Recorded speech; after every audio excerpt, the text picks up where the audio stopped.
So do you have a ghost experience? Oh, do I ever? Okay.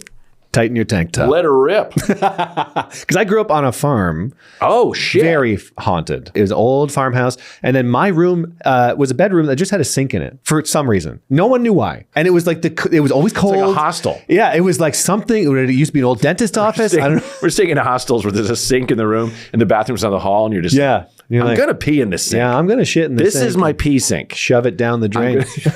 Sorry, go on. I actually never did. I can't believe I never did that as a kid. Because the bathroom was far away. Backpacking through Europe, those were my piss sinks. Piss sinks. So go on, sorry. R.I.P. sinks in Europe. Back that American confidence. What do you mean you don't like Americans? Dick in the gotta drain. shut the door?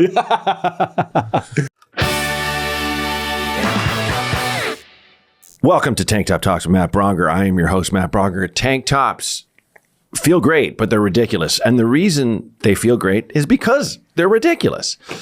Matt O'Brien, let's talk about your tank. Hey, it's another Matt here. Yep. I got this tank top in Prince Edward Island, Canada. Yes. If you've heard of it. Yeah, I have. Have you ever been?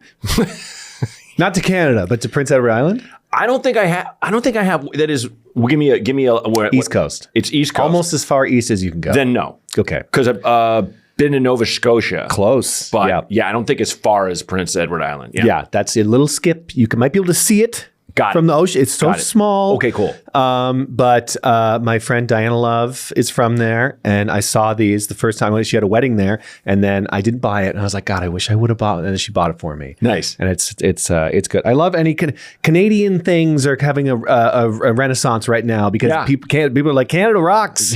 Canada's good for Canada. I couldn't agree more. That I've had a love affair with Canada since I was a little boy in Oregon when we visited British Columbia and just saw a bear in the wild. And I haven't even seen a bear in Canada. We passed a sign that said, past here, you might find bears. And my dad's like, wow, that'd be something. And we just kept walking. And then a bear stood up. But like Victoria, I loved. Yes. And Vancouver, obviously amazing. But Canada gave me a stand-up career. Yeah, well, Montreal. Being a new face. Yeah. That's the thing that kickstarted. So I kind of owe it all to Canada for sure. And on each end are beautiful islands. Yeah. So you got Victoria, you got Vancouver Island, you got PEI and Newfoundland. Yeah. And then, so this is very near and dear to me. I like it. Cool. They have muscles there, so it says PEI muscle shirt. Nice. Because the muscles are not under the shirt. Right. They're on the shirt. They're on it. They're on the front. Absolutely. That's great. Yeah. What part of Canada are you from? London, Ontario, which is south of Toronto. Got it. Yes. Okay. So I say East Coast, but it's like Ontario. Mm-hmm. I say Toronto usually. Yeah. It's kind of like distance wise, it's kind of like the Midwest. Kind of. Canada. People call it the New York of Canada. Oh, okay. So it's like, you know, mostly. Toronto for sure is. Yeah. It's mostly just Canadians saying that. Yeah. No American. But it is. This is New York. It's the biggest city though. It's one of the biggest. Or is it not the biggest? I think it's probably is. Okay. Calgary's pretty big. Yeah. I don't know. It's all too spaced out. Yeah. It's just so much land mass. It's like Toronto, and then it's like, well, you got to drive another 5 hours to hit another town worth visiting. How far to Montreal? Oof. Yeah. That's literally 5 to 6 hours right there to Montreal. I love the Quebecois because they speak French that people from France say isn't French. Oh, it's so great. My wife speaks it fluently. Really? Does she? And the scowls she was getting in France on our recent trip. Yes, because it's not French is like, but Quebecois is like, yeah, and it like French stabs like the French trappers that stay. Yeah, yes. And then so she was speaking it at restaurants, and a lot of times they'd be like, just English is fine. please stop. With your hillbilly hurts French. My head. Please, it's too strong. Yeah, they're bleeding from the ears and eyes and nose. But I've had the joy of seeing that once, and I've heard people from Quebec have told me like the French people would just go up to you and correct you, and we tell them to fuck themselves. Mm-hmm. And I saw it in line, went, well, it's actually, and this whole coffee shop's like, yeah, they hate it. Like, shut they up, hate it. Get out. But it's very funny how they do have an angry core. Yeah. There. I was in the French part of town, and a guy just walked up to me and started speaking French. And I was like, I'm sorry, I don't. And he's like, yeah, like merde, like this, fuck you. Tabarnak. Tabarnak. Tabarnak. Calice. And the tabarnak, that is that because I know there was a mass rejection of the church? Yeah. So is that like They do all parts of the church, tabernacle. Yeah. And then chalice. The Yeah. So it's like this is like you're bullshit. So they're flipping it back on the church. Yeah. Being like, this is fucking swearing now. Oh, wow. So that's fascinating. they're crafty, the French. Yeah, You got to watch the French. They'll change things around. They'll get in your pockets. Yeah. They say if you see one Quebecois French, there's 5 or 6 in the walls. Yeah, they drink nothing but wine, eat nothing but pork fat, slim as a rail. They're beer French, though. They're like okay. Quebecois. They're not. Sure they'll have a wine, but they're like Molson hard beer. Like they're just slamming cans. Oh yeah, they're slamming cans. They're sucking syrup. Yeah. This is not a stereotype. Even if it is, I'm allowed to say it. What is it? Prime Minister. Damn it! No, it's a restaurant in Montreal. The foot of the pig. Au pied de cochon. Pied de cochon. Yeah. Incredible. Many meals, but it is kill your heart food. I got very sick there. It's the duck in a can. Yep, that's what I got. Yep, they plop it out. They open a can and dump out a deboned, fully cooked duck onto your table, and it's just like butcher paper. Yeah, and everyone eats it, and there's like foie gras in there. And when Anthony Bourdain did his show with that guy, who is like, of course, a corpulent man, bald on top, huge hair, yes, and they're just, and he just said in French, "Kill him." And they just kept sending him food, and he's like, "I can't, like, please stop sending me." And then they're in the back of a pickup truck. I have to show this because this is one of my favorite moments. And they're just passing a bottle of wine in the pickup truck as it speeds along on the road. And Anthony Bourdain, I love him, but the thing that annoyed me about him was like his obsession with ABBA. You know, like, why do you listen to, like, and everyone's like, because it's good. I like ABBA, It's like, if you don't like it, don't say it sucks. So he was just like, so what is this obsession with Celine Dion? Come on. And the guy just looks at him like he's crazy and goes, she is the best in all of the world. Yeah. Have you heard her friggin' voice, man? Like, relax, guy. He's like, it was just giving this, are you stupid look? Yeah. She's the best in all of the world. Yeah. Like, well, why would you dispute that? Shania Twain, too. We're like, man. Yeah, she's Canadian, isn't she? Big time. I always forget that. I always think she's like a country lady. Man, we all feel like a woman up there. Man, absolutely. I did say her merch is great. She did a concert. Where was I? It was like in Seattle, and I just saw 1,000 people with sweatshirts that just said, "Let's go, girls." Oh, perfect. Men and women. Perfect. It's a rallying cry. We have like even if you're not a lady. We have like a Marvel universe of like great women singer. Avril Lavigne as well. She's from there. There's 3. There's 3. That's Is good. Marvel 3 guys? I recently revisited "I'm With You." Quite the banger. Yeah. Quite the banger. She's got some bangers, man. That's She's got some good the key changes on that song. Good dentist office song. Good. Yeah, I frequently hear that while I'm getting drilled in the head. It's because that's playing in your head when the drill's coming. Yeah. It's a damn cold night. Yeah. Keeps me calm. Canada's great. I'm glad. I do love that you have so much pride in it, because I do really love that place, and it's I feel like the list of things I'm angry about as an American is long, but one is like, how do you lose Canada? Yeah. How do you piss off Canada? It's hard. It's hard. They're the nicest people. They're always there. Friendliest neighbors.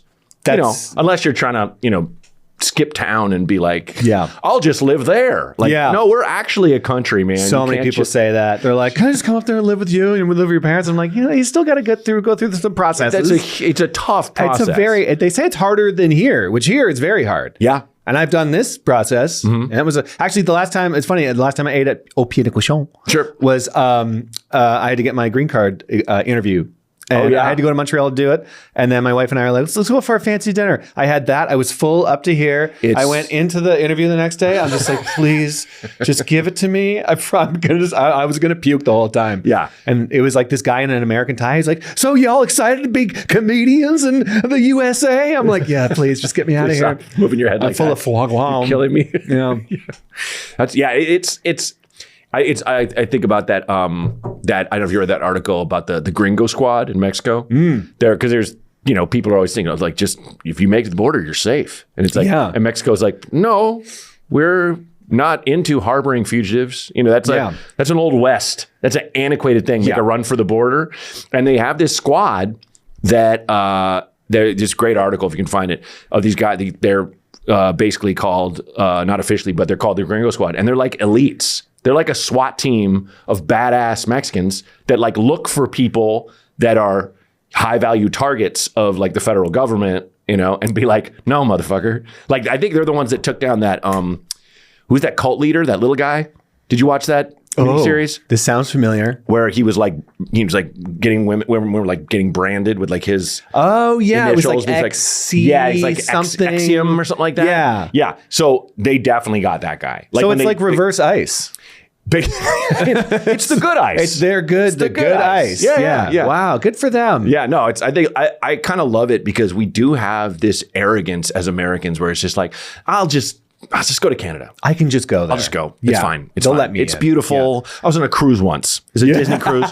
And so I'll just go. It's American confidence, which I've talked to many Canadians about that. And when we first moved here, we were like, we got to get this confidence. Yeah. We can't be like self-deprecating. We have to be like, no, fuck that. Everyone down here is like, I'm the fucking best. I can do what I want.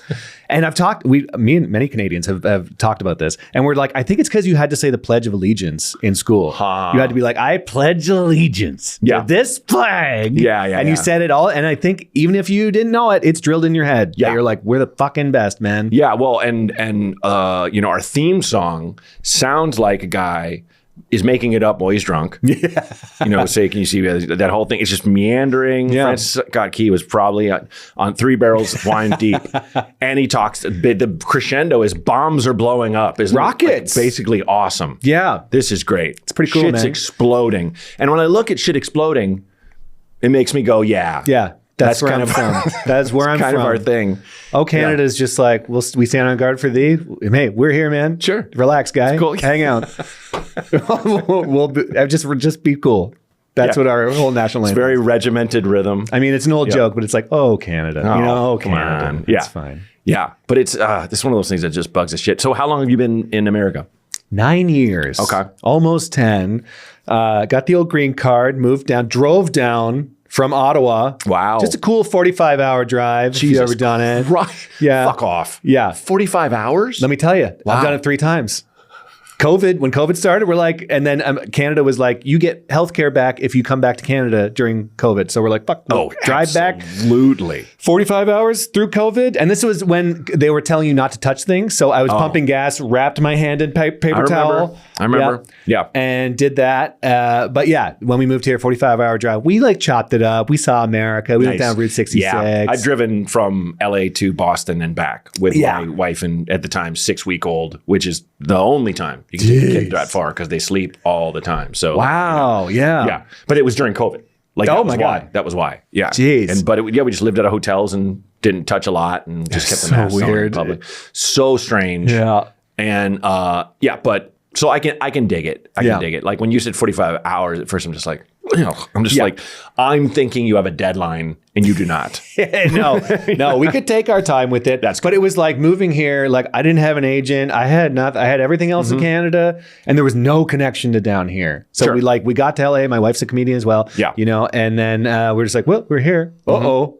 Yeah. And then you that's this town. You got to figure it out. I started out doing comedy in Chicago and I was there for 6 years. And the last 2 years was me kind of getting to the end of my rope as a waiter and a bartender, but also going, so do I have to have a packet of some kind? And everyone just kept giving me a different answer because there isn't one. Yeah. There isn't one. Sure, have stuff if you can. Yeah. Or just go. Or if not, just be there. And I had a friend who, my friend Lance, who Bass. is... Okay. It's funny. I thought you meant the best. Like, how do you know Lance? The best. So love dumb. that guy. No, Lance Barber. He's the dad on Young Sheldon. Oh, and he was the guy in Chicago who was with us doing improv and stuff. But he came to LA and he was like, it's down to you and another guy at least 24 times for like the biggest shows. And he kept losing roles because he's a larger dude. Yeah. And it just, an exec would walk in when they're about to give him the part. He'd find this out later and be like, what if he wasn't fat? Like it was outlandish. And then so when he got that role, I was like, fuck yes. But he was the one that was just like, dude, just come. Wow. Just come. Like if that's your next step, just come. Yeah. You can write it here. Yeah. You know, and I'm like, nothing makes sense here. Yeah. So he's like, you're not going to work for years. Yeah. So just come. Yeah. You're like, okay, cool. It's like this is what really solidified me moving here as well. Do you know Levi McDougall? Canadian comedian. He used yes. I know the name for sure. He's a hilarious comedian. He used to be a writer on Conan. Okay. And I've known him for years or whatever. And just by being in town, one day he was like, do you want to be on a sketch in Conan? You want to come be on a sketch? I was like, yes, my favorite show ever with the favorite man I've idolized. Yeah. And I got to do that a few times just from being in town. Yeah. And he's like, okay, it's tomorrow. Yeah. Just come by tomorrow. And so just a casual, just going to the Warner Brothers lot and doing a thing. It's Brian Cook on Kimmel has been like, oh, I put you in this thing. Yeah. They're going to reach out. And then they're like, are you free in 2 days? Sure. Best. Yeah. It's just like having those. It's the best showbiz advice I ever got was from a manager years and years ago who's just like, look, just be nice to everybody. Yeah. Which I'm not the type to walk in and big dick everybody anyway, no matter how well I'm doing. You're a nice fella.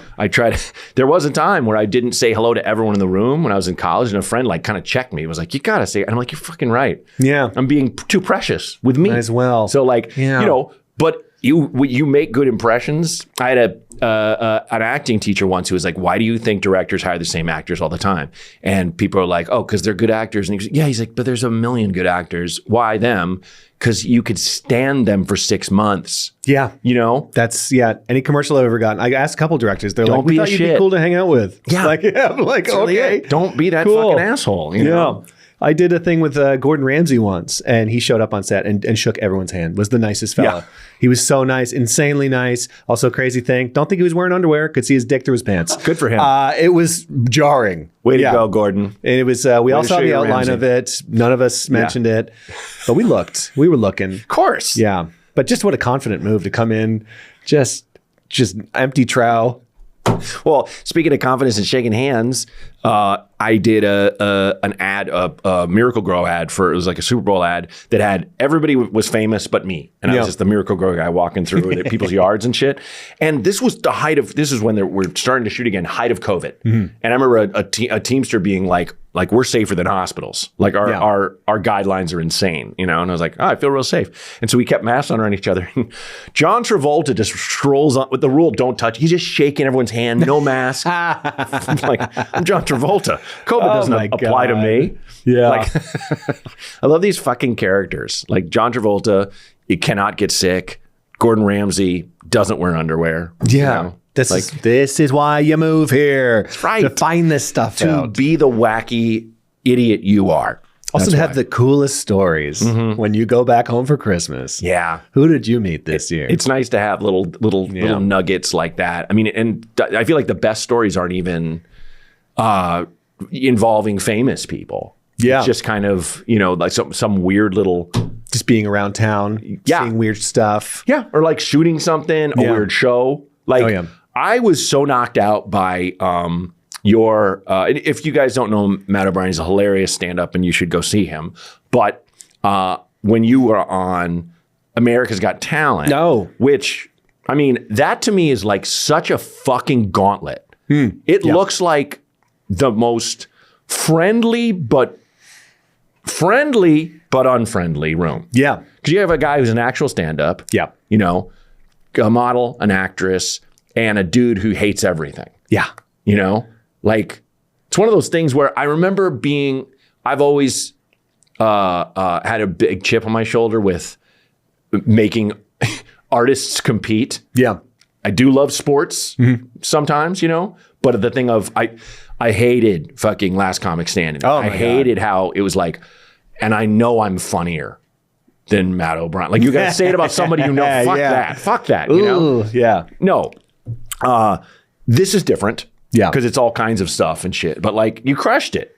Yeah. Awesome. I feel like I got a bum edit, but really? They just aired one of my jokes. I thought that joke was so funny though. It was, thank God. But it was like, I was up there for 8 minutes and they aired literally 1 minute. Wow. And then a little bit of my interview and then I was out of there, which is the worst because I told like my whole family's watching, all my relatives are watching, and they're just like, okay, That was it. Like, I looked good. So I was happy that was the case. And then, my wife was also competing as well. And that was our whole shtick. Was that my wife was coming up after. And then she's like, I'm also from Canada. And they're like, do you know that other guy? And she's like, yeah, it's my husband. And then we like kissed and all that stuff. Wow. It was very stupid. But we got all yeses from the judges. But then the producers are like, yeah, you're not moving on though. So what the fuck? I know, because they like have too many people that go through, I guess. And also, we didn't ham up the whole competition between that is like horseshit. Yeah, horseshit. NBC. That is horseshit. NBC. Let's get them. That's bullshit. I know you're watching this. This is, I'm really good with terrible analogies. So here's one. Okay. That is, it's down to you and 2 other people for the Hunger Games. And they just go ahead and put an arrow in your chest. Yeah. You just out of nowhere. You're like, hey, what the fuck? One of them has to kill me. Fuck you guys. It was, and also like, I barely wanted to be on the show. There just happened to be a showcase at the Ice House. It was the most casual thing ever. And honestly, you probably got the best thing you could have gotten out of that. Because I bet they did the same thing to Sam Morril. Yeah. I bet I don't follow the show. It's the whole structure of it depresses me. Yeah. You know? It's like the show to me was like ended, not that I was ever a fan, but like by Doug Stanhope when he did that bit. Yeah. Have you seen the ugly woman that can sing? Oh my Lord. So that was like, she was like the toast of England. And it's like, well, is that baffling that this woman who's aged like someone's supposed to and somehow has a beautiful voice but doesn't look like Olivia Newton-John? But it's like literally the tool of being like, I want to be on it to get the credit, to get work. And literally that worked. So I'm like, I was on it for 1 minute and now I can tell clubs, be like, listen, I was on America's Got Talent. That's great. Like, show them a little clip. So God bless. That's all I want. It's the hardest thing to get in this country is just a little credit that someone gives a shit about. Yeah. So. It's so true that we're like, I used to, when I would play a club and like the opener is like, what do you want me to say? I used to be like, they're here. Yeah. But I also go, oh, give them this, give them this. Yeah. I give them 2 things, just so people go. If people who came who don't know who I am, they're like, oh, yeah. Well, if he was on Netflix and Conan, then okay. That's got to be something. Well, when I first moved here, all my credits were Canadian. So they'd be like, where are your credits? I'm like, Much Music, CTV, CBC, just for laughs. And they're like, we know that one. But I'm like, it was only aired in Canada. Yeah. So I had all these weird Canadian credits. And they're like, I guess that means something. So, well, and you also have to, get permission to do comedy here, right? Initially, I mean, now that you have dual citizenship, you're fine. Well, I'm not citizen yet. Oh, okay. But I'm allowed to be here. Okay. We have to say that to the camera. I'm allowed to be here. Yeah. Green card. So I'm not. Okay, got it. So permanent resident, but which green card is good because I can do any job. Oh, great. Visa is like you have to do like a specific thing. Got it. That's why I went with green card because Visa was like you could be a writer or a comedian and nothing else. So I was like, well, what if I want to do something else? What if I need to get a job or something like that? So that's why I went for green card, which is harder to get. It was impossible. It took me 4 years, $14,000. Wow. It was insane. And so that's why I have that. So luckily I have that. And I've also been to auditions in town too, where they're like, if you're not from here and you have a visa, we can't audition you. Sure. So it's like, if you have a green card, yes. Good for you to get that peace of mind. I would have done it. Yeah. I would have done it because, it's just, what if you're just like, I just feel like that's kind of how fate works when you're just like, it'll be fine. And you get there and they're like, we love you, but you don't have the right stuff. We're going to go with Tony over here. Yeah. So I'm sorry. Yeah. He's got the paperwork. So yeah, that sucks. The rigmarole. I know it's, Canada. I've heard from a lot of people that the Canadian government kind of fucked up Canadian TV. Big time. Yeah. It's just the entertainment industry is just so, even as bad as it gets here in this country, I'm like, it's still better than up there. Yeah. It's still more, they're trying their best and there is some good stuff. I mean, obviously Schitt's Creek came out of there. Yeah. There's like Run the Burbs is coming out of there. There's some good shows coming out of there. And it's like, but there's just not the resources that they have down here, unfortunately. Right. Well, and it's I'm definitely like a lefty socialist, but it's that thing where it can be used the wrong way. Yeah. Where I don't think the government should have involvement in all the entertainment at all. It's crazy. It's one of those divisions where it's like, no, we're not talking about the cops Yeah. or firefighters. This is an entirely different thing. It's odd, but it's nice to have that as a backup though, to be like, because like I'm going back up to Canada in a couple weeks, doing some stuff up there. Sure. Come back down, blah, blah, blah.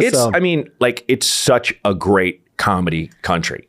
It's great. Like I remember doing stand up at that famous music club that Kids in the Hall used to work out of. Oh, the Rivoli. Yeah. It's my home club. Really? I loved it there. Loved it. Incredible stage, incredible room. And also I'm just like geeking out because I'm like, holy fuck. And like, I'm now friends with a couple of those guys. Yeah. And I worked with Mark on Superstore. Oh, yeah. And Classic. he was the one I had never met. Yeah. All the rest of them I'd at least met or was friends with. And I just was like talking with him and saying how like, oh, I know Dave and I know Bruce. And he was like, oh, yeah. And Scott. And I was Is he like, I know those guys too. Yeah. No, I was just saying like, just, and we're just, downtime between setups. And I was like, and I just did Rivoli, and he perked up. Yeah. Not at the mention of his friends. It was just like, oh, that place. It's special. It is It's really good. great. I loved it. I got obsessed with that place. I was like, because it was notoriously the hardest room in Toronto. Really? So it was like a weird high stage. The audience was super hipstery. Like they were like, we dare you to make us laugh kind of thing. Right. And I remember even early in my comedy career, I was like, I got to do the hardest room there is so I can get better kind of thing. As cheesy as that sounds. So I would actually work the door. I'd set up the chairs. I know that building in and out. I've been under the building. There's like a weird tunnel that goes under the streetcar tracks to the building across the way. Oh, that's funny. I think it's like a weird prohibition thing. I don't even know what it is. But it's, I was obsessed with that place. And then it like closed down for a second. Yeah. And now I think it might be open again, but it's like one of the best venues in the country for sure. Man, that's so cool. It's really good. But we also have Comedy Bar too in Toronto. Comedy Bar is so sick. Yeah. Like that's one of my favorite. I did. I had Tom the Car opening for me last time I was there in 2018 for Just for Laughs. And I got a bad review of my set. And I was like, it depressed me so bad because I was like, it was all the stuff I was thinking while I was on stage. Oh my God. I did great. Yeah. But she just liked Tom's 10 minutes better than my hour. But I'm also like, but he's doing his best 10. Yeah. I have an hour to fill, And I remember I've met her at like around town and stuff, and like we'd always been friends. And I remember her leaving the venue and kind of had a blank face, and I was like, it was weird. Yeah. And of course it still sticks with me. And I remember talking to my therapist about it at the time, and I was like, it crushed me. Like, shit, it was like a bad review. And he's like, well, did you like your set? And I was like, no. They were right to say that. Absolutely. That's why it hurt. Yeah. If it would be one of the things where like, and I did great. People were coming up to me and going like awesome set and stuff, but it was like she saw into my heart where the stuff that I was like, cause like I went back over my stuff and I was like, oh, this bit could have been better. I left this out. I did, Yes. I know exactly what you're saying. It's weird how stand-up is in so many ways, like people are like, oh, it's so hard, but it's also, if you're funny, kind of easy once you get a flow. Yeah. But you can go up there not even realizing you're in the wrong mode. Yeah. That was one of those that definitely taught me a lesson where I'm just like, I gotta get this right. Absolutely. Before I go. There's too many factors. I mean, it starts with your brain, of course, but also the reviews too. I remember like my first JFL gala, it was at Place des Arts. It was like the 3,000 seater. Yeah. And I did that. And I thought, again, I was like, my set was okay. And then even the review was like, Matt had a fine set. And I was like, oh, because it was the same thing. It was like, oh yeah, it was just fine. Yeah. I didn't know you thought it was fine. It was like just bare, because everyone crushed. It was like Jessica Kirsten was on it, like Fred Armisen, which was the crazy, because I remember like, I love Fred Armisen too. I was on stage and then one of my jokes really popped and I look over and he's just side stage doing this. Nice. And I'm like, this is weird. Yeah. What a weird life we're in. Oh God. Yeah. But those reviews, I feel like reviews don't happen often though for stand. I feel like they used to happen. No, I more. find they only happen in Canada. That's the only time I've ever had like a set like really reviewed. Yeah, but there was a few around town that used to do it hardcore. Like they used to come to like Yuck Yucks on a Tuesday. Yeah. And even one of his reviews, I was on that show and it was a bad show, like barely any audience. And he wrote a full review of it and he was like, it was a bad show. I should not have come. It was like, you didn't have to write that. And who is this for? Yeah, who was reading? It was for me. They're not going to be like, I hope he wasn't there for for the next 17 nights. Oh, it's not like a Broadway show. Yeah. That's what, it's funny. I always wondered, I always thought like, reviews of stand-up have always kind of pissed me off. Yeah. You know, I remember the reviewer, the guy who does the ones for New York Times, forget his name. He's always been really nice to me, but he definitely has his favorites. And they just pulled him from reviewing musicals. Now you're the stand-up guy. Yeah. It's like, same in Toronto. I know people who write pretty good comedy blogs that you should choose over this guy. Not that he's done a bad job. He hasn't, you know, but it was also like, he'll just to be talking about, well, he tried doing this, but it didn't really work out that well. And then he switched to something which it felt like he'd done a lot. And it's like, what? You're just reading into, you're doing a mind meld that doesn't exist. I'm also a psychopath. I'll like Google myself to see if people are saying, I'll look up comments on videos. Oh, no. I look at everything. Oh, Matt. I know I'm sick in the head. Don't do it. This is how bad I am too. I recently started doing cruise ships and there's like Royal Caribbean like Reddits and stuff like that. God. I'll Google like comedian in the Reddit to see if people are saying, and then there'll be one being like, the mustache guy talked about the toilets too much. like I did. To me, that's a good review. They're weird toilets. That's a great review. They're very intense The toilets. mustache guy talked about the toilets too much. No one ever knows my name. That's a great drunk review. It's good. And then I couldn't find any pizza. Yeah, it trails off, and pizza has like 3 A's. There's a buffet. He went to sleep on his little bed desk. Yeah, yeah. But I just like always want to know what people are thinking. I mean, of course, but to a certain extent, I do love that quote. What people think of you is none of your business. That's so freeing to me. Oh, that's true. Where it's just like you're not that. You are, but in general, when you think, what are people thinking of me? You're kind of being an asshole. Yeah. You're kind of going, wow, what do they look like naked? You know, you're kind of going, it's not your business. I'm obsessed with all of it though. Like I'll look at comments from videos of other people to see what 100%. I just want to know what everyone's thinking and talking about. And like even comics, like I don't really like that very much. I'll be like, what do the comments say? It's like, oh, everyone loves it. Am I stupid? Because and then it'll be like, you know what I mean? They're following so much bigger than mine. Yeah. I had a guy who kept saying he did this joke, like he did this joke on 2 albums. And I was like, that's a fucking lie. Where I was like, I was going out with, where's this guy? And then he finally was like, oh, well, you did it on a live podcast. It was like, it was a show. Yeah. And I did a joke off an album that came out later. Yeah. And then I looked and I realized I was having this online argument with this dickhead, and he's a guy that reviews like toothpaste too. He fucking shit. This toothpaste isn't as good as this one. He's like, I'm like, why am I wasting my time? Yeah. But it was this thing of, I don't do that. Yeah. You know, that's the thing. You can tell me I suck. Dude. I believe you on some level. You know what I've had a couple times? I've had some stand-up clips go like kind of viral in a way. Sure. And then when that happens, this happened to me twice. I'll be on stage doing the joke and somebody in the audience is like, oh, that's someone else's joke. That you stole that joke. And I'll be like, find the joke on your phone, and it'll be me. And I'll be like, that's me. You're a pretty unique looking guy. I know. But in their head, they're like, there's no way this guy is also here. It's so funny. You live in my phone. Yeah. What are you doing up there? That's his joke. Yeah. That's that man. It's almost like I am surprised when my neighbor is like, I saw that thing you did on TikTok. And I'm like, fuck, how'd you see that? God. It's like, I gave it to the world. Of course I can't feel that way. My mom just started following me on Instagram. I forget my in-laws follow me. Oh my God. You know? Yeah. It's scary. It's, you like to think they're not paying attention, but yeah. Also like, I got some jokes about my vasectomy I just got and I haven't told my mom yet. And now she's on my Instagram. She's probably watching right now. You haven't told her that you got one? No. I don't know. Is that the first person you tell? No. Mom, sit down. Call her while you're under. Let's do a call right now. Yeah. Hey, say hi to the doctor. He's doing it right now. I didn't get anything for Christmas. Yeah. And I still am not. But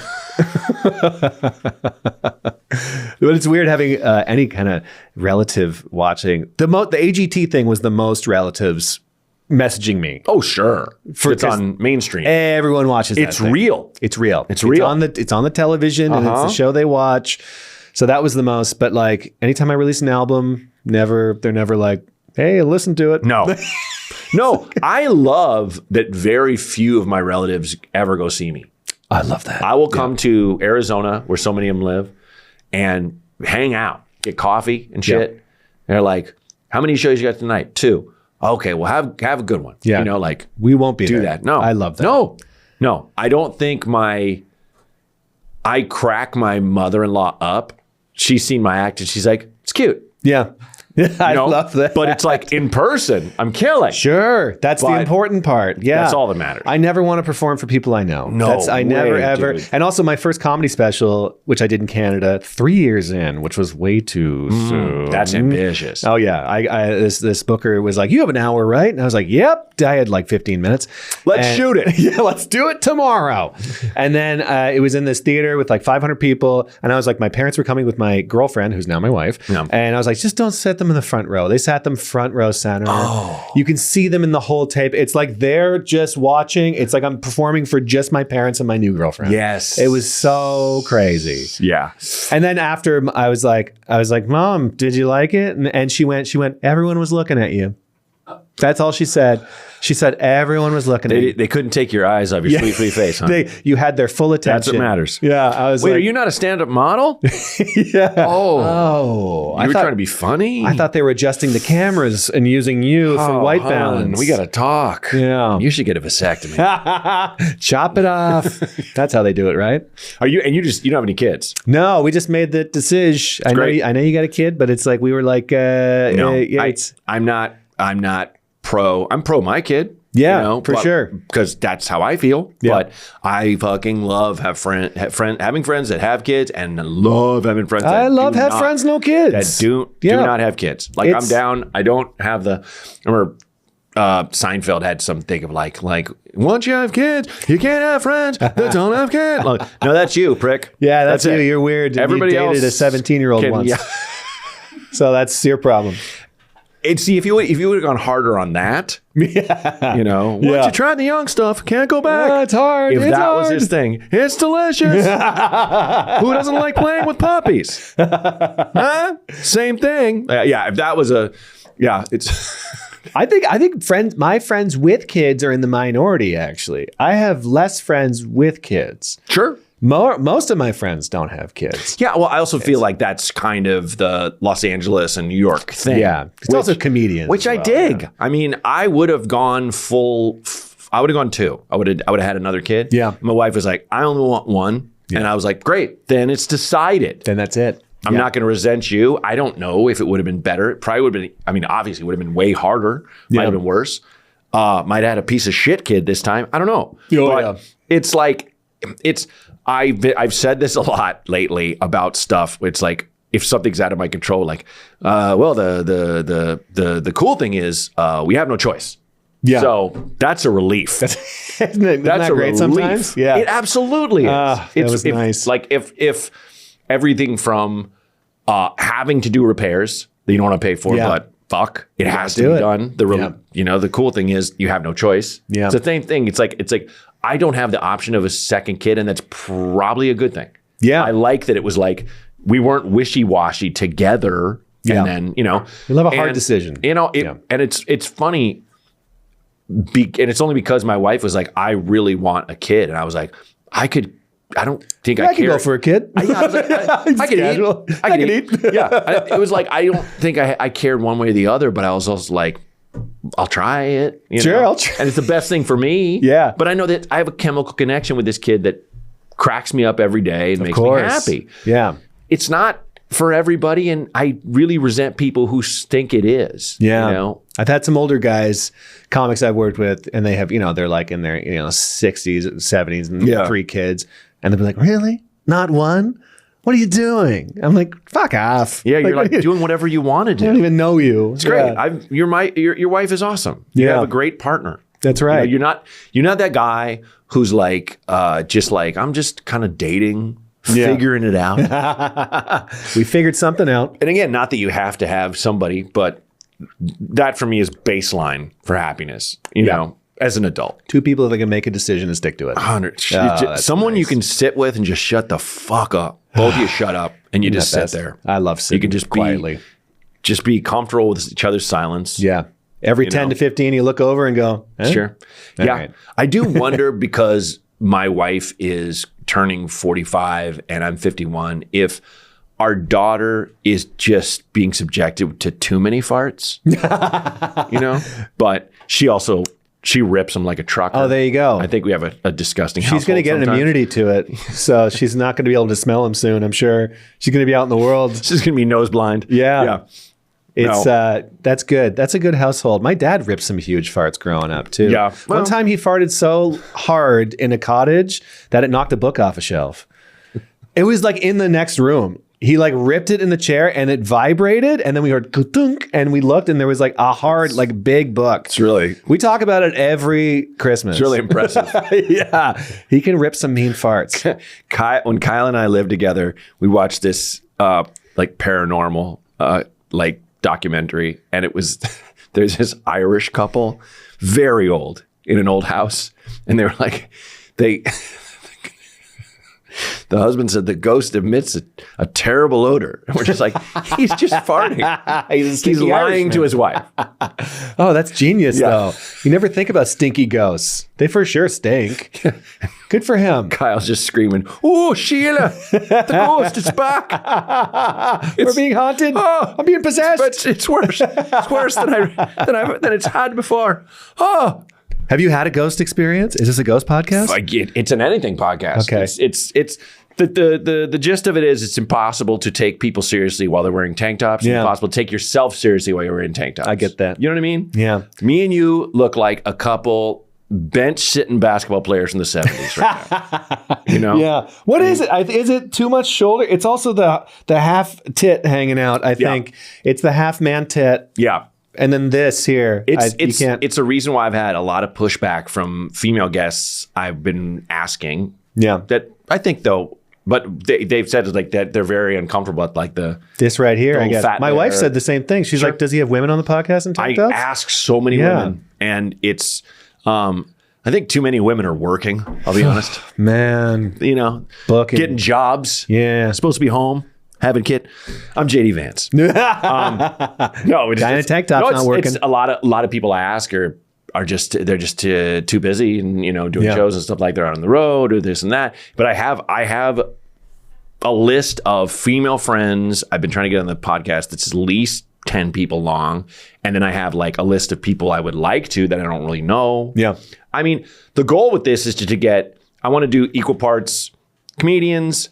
Maybe some famous people, but I just want to get interesting people on this show. Like I want to get like, like local politicians. Sure, an astronaut. Fuck it. Yeah. You know what I mean? Sure. Tank tops are just, it's a silly thing you wear when you're on vacation. Yeah. So it's fun to kind of sit around and talk with people wearing them. I get it. Just because it's ridiculous. 100% get it. That's all it is. Yeah. I love a tank top. I do love a tank top. So it's just a fun thing. Where were we going with this? We're talking about ghosts. Ghosts, yes. So do you have a ghost experience? Oh, do I ever? Okay. Tighten your tank top. Let her rip. Because I grew up on a farm. Oh, shit. Very haunted. Yeah. Like creepy. Like here's the thing about this farm is it was an old farmhouse. And then my room was a bedroom that just had a sink in it for some reason. No one knew why. And it was like it was always cold. It's like a hostel. Yeah, it was like something. It used to be an old dentist office. I don't know. We're staying in hostels where there's a sink in the room and the bathroom's on the hall, and you're just I'm gonna pee in the sink. Yeah, I'm gonna shit in the sink. This is my pee sink. Shove it down the drain. Sorry, go on. I actually never did. I can't believe I never did that as a kid. Because the bathroom was far away. Backpacking through Europe. Those were my piss sinks. Piss sinks. So go on, sorry. R.I.P. sinks in Europe. Back that American confidence. What do you mean you don't like Americans? Dick in the gotta drain. shut the door?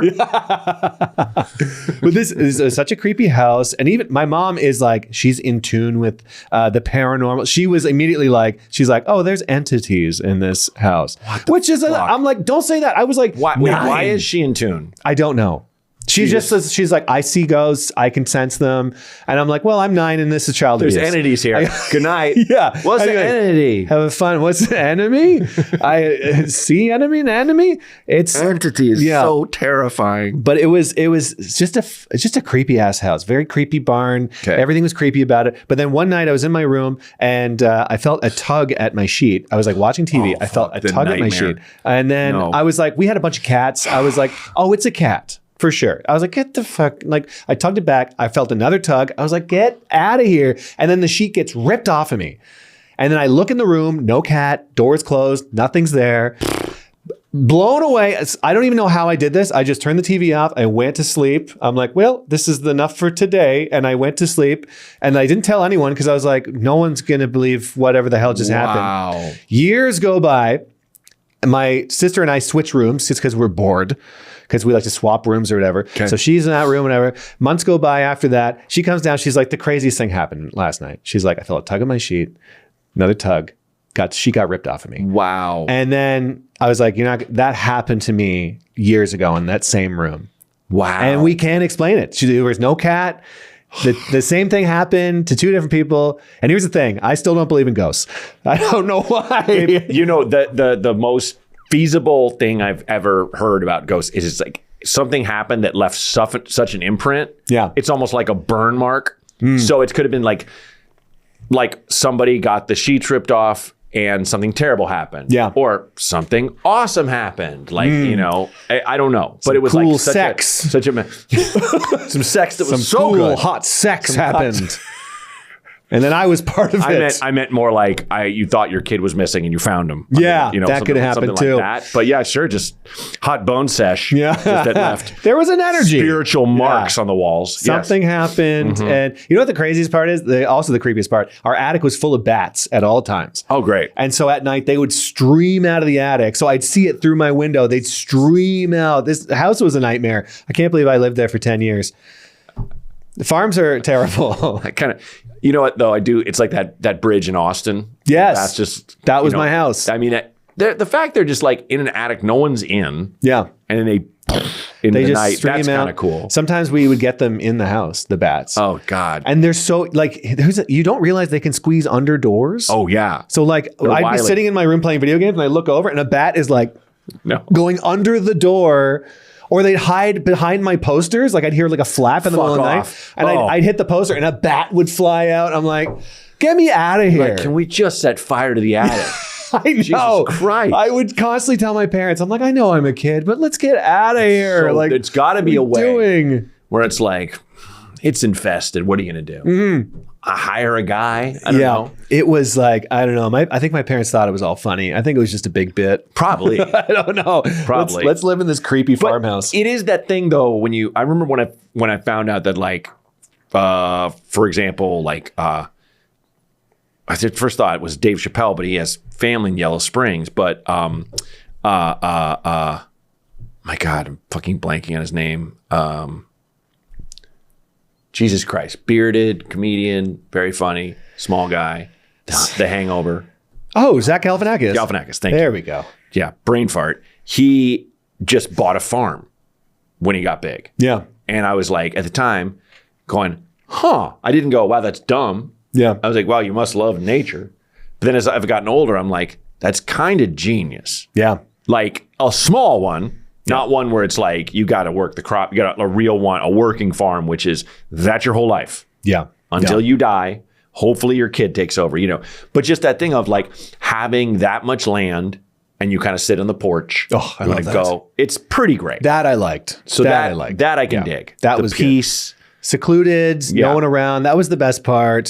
Taking care of the animals, that was a lot. The goats, the horses, the chickens. You see a lot of animal death growing up, and you're just like, I got to talk to a therapist about this. Pretty gnarly. Yeah. But my wife and I keep fantasizing. We're like, let's just buy a farm somewhere. Sure. Let's just buy a farm outside of Ottawa or something. Yeah. Tom Green did that, for God's sake. Yeah. And I was like, man, what a move. At the time, I was like, what is he doing? He's leaving Hollywood, and then now he's got like a bunch of horses and stuff. I'm like, oh God, he's living it. Yeah, he's got peace. Yeah, or even I know Eliza and her husband Noah got a place that we stayed with them in Bainbridge Island, which is in the San Juans, and off of Washington State in Vancouver, in Oregon State. Like it's actually between Oregon and Washington? Whatever. No, Washington closer to Canada, and it's just these islands where you can just see orca in the ocean and shit, and like they've got this plot of land, not exactly a farm, but like garden. Oh, I love so that. much garden. Hell yeah. Yeah, and so Just go dig a hole for no reason. Yeah, absolutely. I'd love to just dig a hole. Sit in your grass. Do you know that that episode of Seinfeld, Dana Gould, where he played that character that would get freaked out and dig a hole and sit in it? I think about that so much. I'm like, that's the number one character I relate to. Yeah. Anytime I'm really stressed, I'm like, I just want to fucking dig a hole and sit in it. It's really sit in a hole. Sit in a hole. Wow. You ever sat in a hole? When's the last time you sat in a hole? At the beach? Not since, probably. Yeah, that's the best time to do it. My kid buries me. Okay, that's fun too. That's fun. Yeah, you just lay there in the sun and get buried. And they think they're just cackling. Do you think she feels kind of powerful after that? She's like, 100%. I can bury this guy 100%. anytime I want. And get rid of him. He's almost gone. And he's fucked. When it's up to your neck, she's like, she's almost gone. She somehow does the one from like Creep Show to dancing. Like, what the Come fuck? on. How did you dig at this? I've been just pounding margaritas, just being like, I'll get in there. What the? That's cute though. Baby Kid genius. burying the dead. Oh my god. Yeah, maybe I do want to have kids. It's a classic. Damn it. It's funny. Not think he'd care if I said this, but like Jonah Ray was hanging out with him at a friend's birthday party recently, and he's dating a woman with a kid. Wow. And he got the same thing. He got a vasectomy and kind of didn't have the whole I want to have one of my own, but he's kind of like, I kind of love having this kid in my life now. Take a lender, I'll take a rental. Yeah. There you go. That's good. You can always adopt. Yeah, there's a lot of options out there. Abduct. Also, the stuff is still, you can snatch them pretty easy. I read so much horror, and there was a book that was like, this guy is taking people's kids and telling them, I'll give you your kid back if you steal that guy's kid. Oh my God. That's the plot. Jesus. And I was like, I can't read it. No. Fucking, that will ruin me. That's too much. Anything, it's one of those, it's my Achilles heel now. I used to read all kinds of and watch all kinds of scary shit. And I'm just like, if there's something like a kid in danger or whatever, nope. Yeah, I can imagine that. Nope. Yeah. No, that's all I read. No, it's your favorite. Kids are just getting the shit beat out of them. In my books, a lot of bad books. I'd give it a tattered battle royale novel. Yeah, I feel like but it's the preschool edition. There was a preschool battle royale. Oh yeah, a lot of pictures. It's bad. I do that with Good old dogs. Mega. I mean, I can't do dog stuff. I got a dog I'm obsessed with. That's like, the unifier. That's everybody. Yeah, I don't think they showed a movie in school, like some dumb little apple dumpling gang, but depressing kind of thing. And this kid had a blind dog, and his parents were constantly trying to kill it. They were just like, it'll never survive. And they like tied a rock around its neck and threw it in the water, and the dog like sunk. It's just sitting in the bottom of this body of water. God damn. Like, you are killing me. And of course the kid keeps saving and does save the dog. But it's like that moment of just a dog just resigned to its fate, blind. I'm like, this doesn't need to be on film. Well, you just fucked me up completely. I'm going to remember this the rest of my life. Public schools. You're the best. Yeah. You're the best. Yeah. What is your next thing that you're working on? Oh my God. Is there anything? Because I don't care if you have one or not. Yeah. I'm just curious because you're an interesting guy. And I will say one thing that really made me laugh was when we were at Netflix as a joke thing. And we have the running gag of how we're long lost brothers. Yeah. And I'm older, clearly. Yeah. But and I was just talking to your wife and just like, don't you see the resemblance? And she's kind of like, no. No. Please. Very offensively, no. I didn't marry you. No. I am starting a podcast with my wife. All right. It's a travel podcast. Cool. I think I mentioned it before. I'm building a studio in my house to do it. It's great. It's a fucking nightmare. Oh, yeah. It's so, look at it. This is too much. There's too much here. The worst. I'm trying to make this in my house. So hopefully that comes out soon, but very, very close to doing that. Just touring around a lot. Because I finally figured out, I think I figured out the road in the States. Okay. So I'm doing more clubs here. Thank God. That's It's good. taken so long. I'm just traveling around doing comedy, which it's just all I want to do right now. And then just making stupid videos online. That's all I do. Yeah, you make very funny video sketches. Yeah. That one of you in the little car. Oh That one yeah, always. that one took me a while. That's a good one. I feel like people are appreciating them more because they're not AI. Because there's so many AI videos, so it's like I almost feel like there's like this I love raw organic entertainment. I am such an old man. I check in with try to limit it to short amounts per day. But when I check in with the old TikTokers, yeah, I get fed so much shit by young people explaining why AI is going to crater and all this stuff, and I'm just like, cool, good, right on, man. Yes, yeah, because it's one of those things that rather than I don't know, like I think COVID and the current flawless administration we have here in America, I've kind of hit a thing where I'm kind of like, well, I can spin out and go crazy and shit, or I can do volunteer work, and then there you go, and then I let it go, and then I tend to my fucking life. You know? Absolutely. Where I definitely used to kind of mentally and emotionally immolate myself for this kind of I'm the guy screaming, why don't people wake the fuck up kind of thing. And it's just like, there's a lot of people doing what they can. Yeah. So that's basically what you're not being told. But and the comedy is it's not comedy we can do, it's comedy in and of itself. Like Bezos owning the Post and articles like why low prices might not be a good thing, and an op-ed about why we just shouldn't release the Epstein files. Like, oh my God, I just can't. Yeah. That's the problem too. Is I'm obsessed with news too, so I can't not look at the news. Yeah. My wife can like lock it out. She's like, I don't want to look at that. I'm like, I have to know. It's like me with the comments. I'm like, I just got to know everything that's going on at all times. Yeah, and so, that's too much. Which stresses me out, but also like I get more stressed when I don't know what's going on. So it's like I don't know where the line is. I get my little fix in the morning, then I detach. Yeah, I'm not, you know. Yeah. It I'm is not nice. Checking in. I do a cruise gig about one a month, and that takes me away from everything. And I feel like that's a nice reset. That's good. And also I'm like, because I'm working, I'm like the healthiest guy on the boat.